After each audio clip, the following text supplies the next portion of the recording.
پہلی چیز تو یہ کہ رمضان کا مبارک مہینہ جو ہے وہ انسان کے لیے تقوی اور انسان کے لیے اللہ رب العزت کی معرفت کا ذریعہ ہے کہ ہم نے تم پر روزے فرض کیے اور تم سے پہلے لوگوں پر بھی فرض کیے تاکہ تم متقی بن جاؤ، تمہارے اندر تقوی آ جائے۔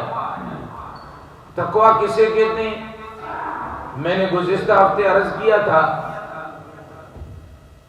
تقوی کہتے ہیں کہ انسان، مثال اس کی مشائخین یہ دیتے ہیں کہ انسان کانٹے دار جھاڑی میں جب گزرنے لگتا ہے تو اپنے کپڑوں کو سمیٹ لیتا ہے، چاروں طرف راستے میں کانٹے ہو تو انسان بچ بچ کے نکلتا ہے تاکہ کوئی کانٹا چبھے نہیں، کوئی کانٹا لگے نہیں۔ تقوی بھی اسے ہی کہتے ہیں کہ انسان گناہوں سے، نافرمانیوں سے بچ بچ کے نکل جائے۔ ایک اور مطلب تقوی کی تعریف آسان اور لفظوں میں وہ یہ کہ کل قیامت کے دن میدان محشر میں ہمارا کوئی بھی گریبان پکڑنے والا نہ ہو۔ تقوی کسے کہتے ہیں؟ ہم ایسی زندگی گزاریں، حقوق اللہ، حقوق العباد اس طرح ادا کریں کل قیامت کے دن میدان محشر میں ہمارا گریبان پکڑنے والا کوئی نہ ہو۔ بس سب سے آسان تقوی کا مطلب یہ ہے۔ رمضان کیا چاہتا ہے، کیا مقصد ہے؟ کہ تم متقی بن جاؤ۔ اور متقی تقوی کیا ہے؟ کہ ایسی زندگی گزارو، ایسی تربیت حاصل کرو رمضان کی مبارک ساعتوں سے کل قیامت کے دن کوئی بھی ہمارا گریبان پکڑنے والا نہ۔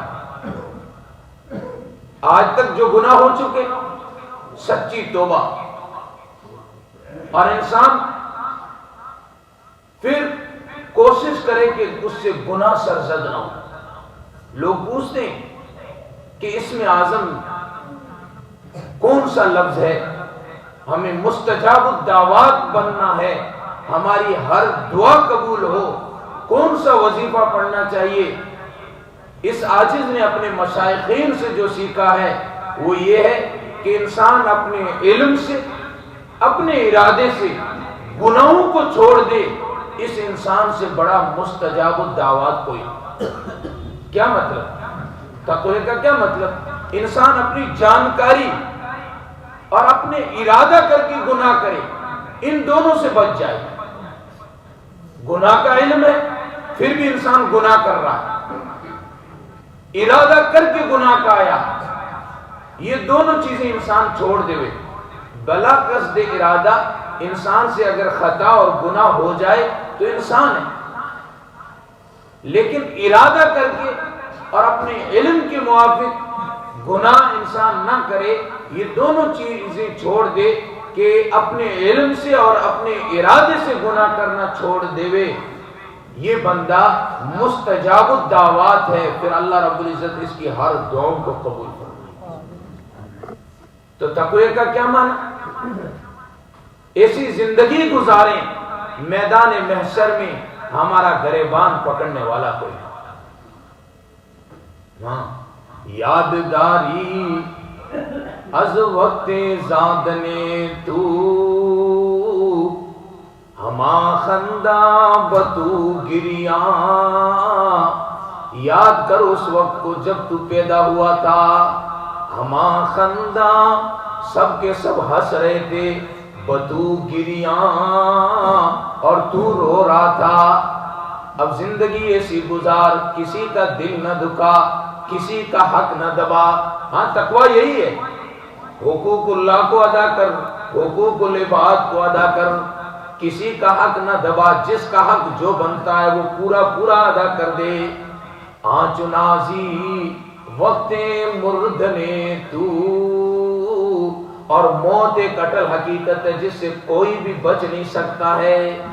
ہاں قل ان الموت الذی تفرون منہ فانہ ملاقیکم ثم تردون الی عالم الغیب والشہادہ فینبئکم بما کنتم تعملون، کوئی بھی موت سے بچ نہیں سکتا، آنچنازی وقت مردنے تو، ہما گریاں بتو خنداں۔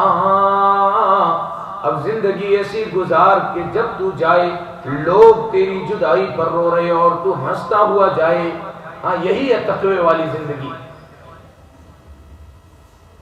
اور یہی ہے اخلاص والی زندگی۔ لوگوں سے توقع چھوڑ دے، ایک اللہ سے توقع جوڑ، یہی رمضان کا مقصد ہے۔ جنید بغدادی رحمت اللہ علیہ فرماتے ہیں کہ میں تقوی اور اخلاص ایک حجام سے، ایک نائی سے سیکھا۔ کیسے؟ کہا کہ وہ بال کاٹ رہے تھے، اتنے میں ایک بھکاری اور ایک غریب آیا، کہنے لگا اللہ کے لیے بال کاٹ لو، پیسے نہیں ہے میرے پاس۔ وہ جتنے بھی کسٹمر تھے سب کو اٹھا دیا اس نے کہ پیسوں کے لیے تو بہت کاٹے، آج اللہ کے لیے کاٹتا ہوں۔ اس نے بال کاٹے اور وہ بندہ چلا گیا۔ جنید بغدادی رحمت اللہ علیہ فرماتے ہیں میں نے سوچا کہ اس کو پیسے دوں گا، جو اس کا جو حق ہے یہ میں دوں گا۔ کئی سال گزر گئے، جنید بغدادی پہلوان تھے، بعد میں ولی کامل بنے، تو جنید بغدادی رحمت اللہ علیہ اس کو پیسہ دینے کے لیے گئے۔ اللہ اکبر! اس حجام نے کہا کس چیز کا؟ کہا وہ فلاں موقع پہ آپ نے اللہ کے لیے جو بال کاٹے تھے اس کے پیسے دے رہا ہوں۔ کہا جو اللہ کے لیے کام کیا مخلوق سے کیا توقع رکھنی؟ تو اپنی توقعات کو مخلوق سے ہٹا کر اللہ کی طرف متوجہ کرنا، یہ ہے تقوی اور یہ ہے اخلاص اور للہیت۔ پھر اللہ رب العزت تمام مسائل کو انسان کے حل کرے گا۔ جی تو اس لیے رمضان المبارک کا مہینہ جو ہے یہ تقوی کا مہینہ ہے، انسان تقوی اختیار کرے، اللہ رب العزت کے سامنے روئے، پرہیزگار بنے۔ پہلی بات۔